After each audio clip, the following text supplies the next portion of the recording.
Aren't we all about organizing these days? Now you can make this simple fabric tray to keep your day-to-day stuff in place. For me, it's a great way to keep my sewing supplies, so I don't need to send a search party every time I lose my scissors or fabric marking pen. You can also keep one of these near the doorway, so you can toss away things like your keys and coins once you get home. In this particular one, the size of the bottom of the tray is 7 inches by 6 inches and height of the wall is 1.5 inches. Now it's time to see how to make this cute fabric tray, and let's start with the materials. First, you will need 2 fabric pieces measuring the same size, and both of these are cotton fabric. Now when it comes to organizing, there is no point of buying more fabric to organize the things you already have. So I'm using one fabric piece from my previous project and another denim fabric piece by ripping open an old pair of jeans. These 2 pieces measure close enough, and that is the reason I chose these ones. As the next step, I'm going to trim these pieces to get 2 fabric pieces in same width and length. We also need some fusible interface to give our fabric tray a bit of steadiness. You can use either 1 layer of interface or 2 layers of interface. It's up to you, and also consider how it affects the steadiness of your fabric tray. Now moving on to our fabric layers, first I'm going to trim off these side seams lines out of the denim fabric so we can get a nice and neat fabric piece. I'm going to make a rectangular shaped tray because that way I can utilize most of the fabric.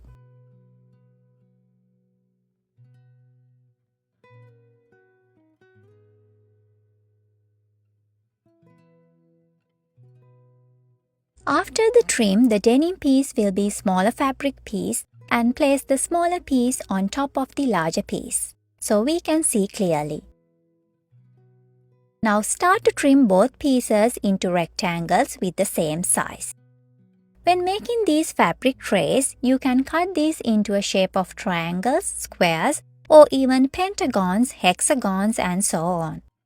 I'm going for a more practical shape, and I haven't even measured anything yet, because I want to make most out of these fabric pieces.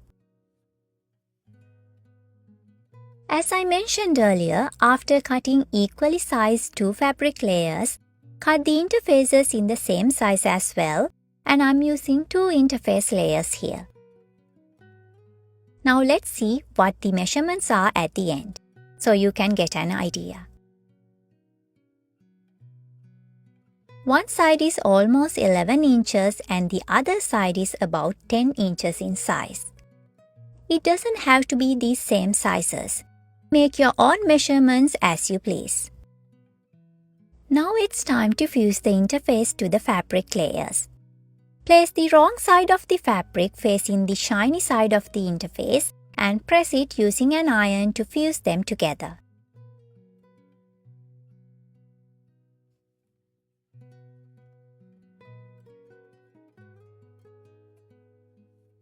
Keep your iron for a few seconds at one place and move it, and do it repeatedly to fuse everything nicely.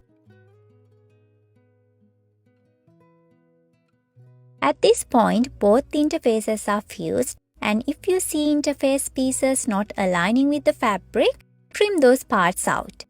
Otherwise, it's going to confuse you while sewing.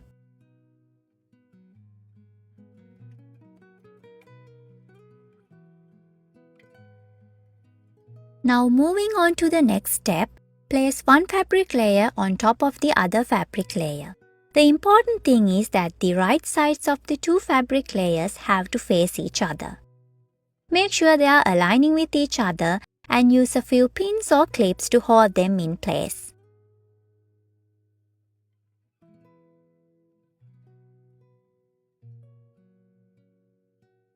Mark or leave 2 to 3 inches of space at one of the sides to turn right side out, and starting from one of the marked points, sew it around until you reach the other marked point.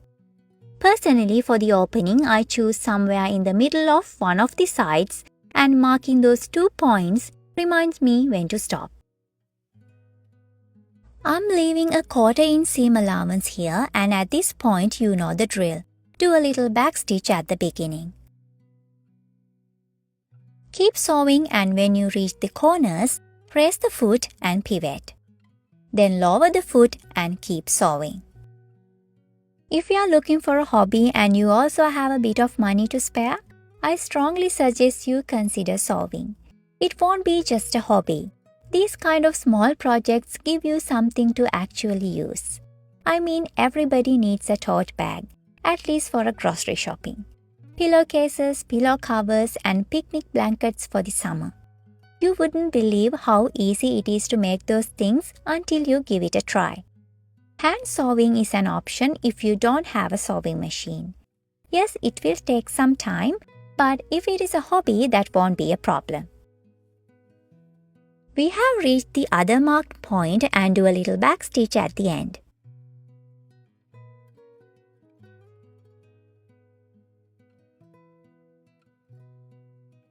Finally, trim the thread.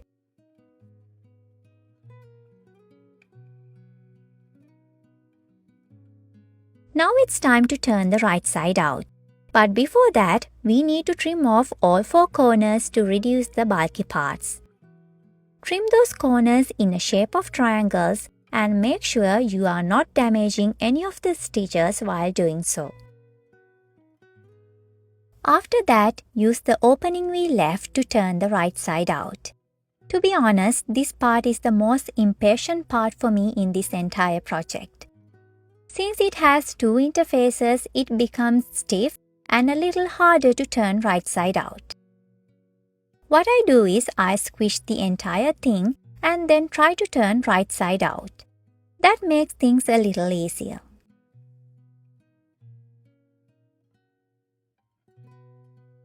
Push the corners as much as you can using your hands, and finally use a rod with a blunt end to poke out the corners.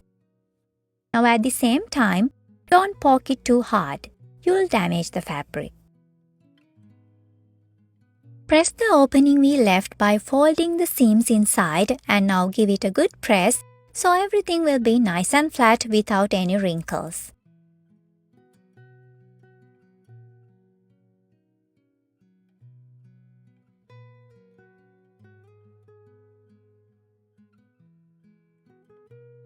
The next step is to enclose the opening we left. For that, top stitch along all 4 sides starting at one point. Sew it closer to the edge to make sure the opening is properly enclosed. Like we did in the previous case, raise the foot when you reach the corners and pivot. Then lower the foot and start to sew again.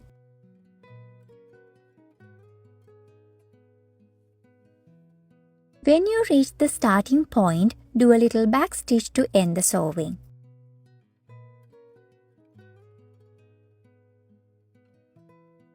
Finally, trim the thread. At this point, the opening is properly enclosed and we can start to form the tray. Now first decide which side you want to be inside and the outside of the tray. I'm thinking of the denim layer to be outside and the polka dot one to be inside. Place the outside layer facing up, and now it's time to decide how much height you want the walls to be. Mine are going to be 1.5 inches and this is totally up to you. Leaving 1.5 inches away from the edge, draw 4 straight lines for all 4 sides. Use a fabric marking pen, and this one is a heat erasable one. You can easily get rid of these markings later. I personally think buying a heat erasable fabric marker is such a good investment for anyone who's interested in sewing. Once you draw all 4 lines, it will create a rectangle in the middle, and we are going to do a top stitch along that shape.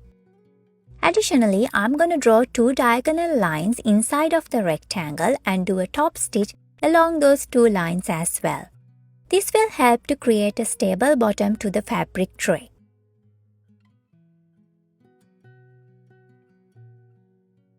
First, I'll do the top stitching of the rectangle, and once it's done, I'll do the top stitching for the 2 diagonal lines separately.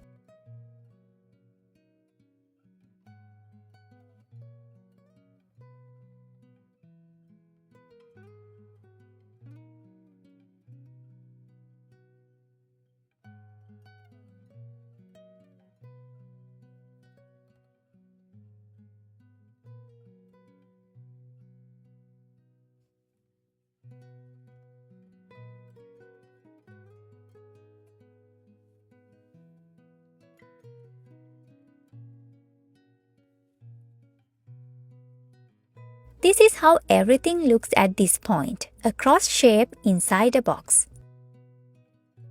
Now give it a little press using an iron to get rid of those markings. Actually, it's so relaxing to see how these markings disappear. A moment of happiness. We are at the final step of our project and lay flat the side you picked for the inside layer of your tray. For me, it's the polka dot fabric. Now starting from one of the corners, fold the 2 sides that create that corner symmetrically like this. As you can see, there is this top stitch line from the previous step, and we are now going to sew a line perpendicular to it, and it has to be started at the corner of the bottom rectangle. This will create a small triangular shape at the corner. Use a pin to hold the fold if you want to.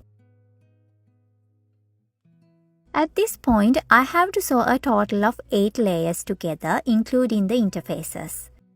Since my sewing machine is a basic one, I have changed the stitch length to 3 just to stop any thread jamming or anything like that. As always, do a little back stitch at the beginning and at the ending. Finally, trim all the threads.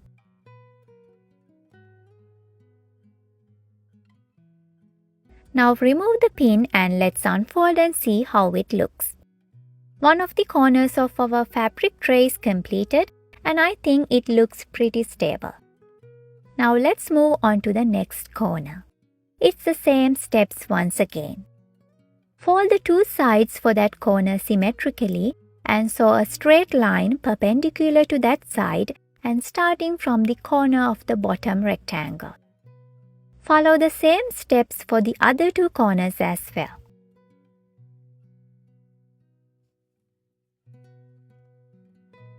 Now if you don't feel comfortable just sewing it straight, you can always draw a line before sewing. Use a fabric marking pen and then sew along that drawn line. Feel free to do what is more comfortable with you.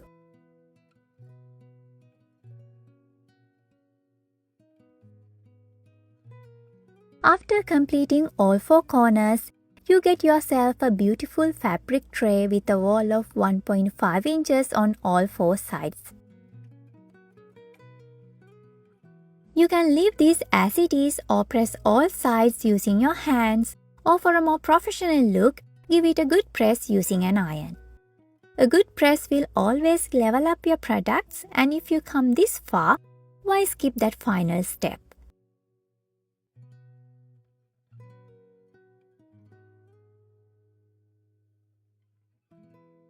With that, we are at the end of our project, and please try it out yourself and make sure to let me know how it turned out. Now if you are interested in making this USA keychain, we have a separate tutorial and you will find the link in the description. Thank you all for watching and don't forget to subscribe as well. Bye for now and I'll join you in the next one.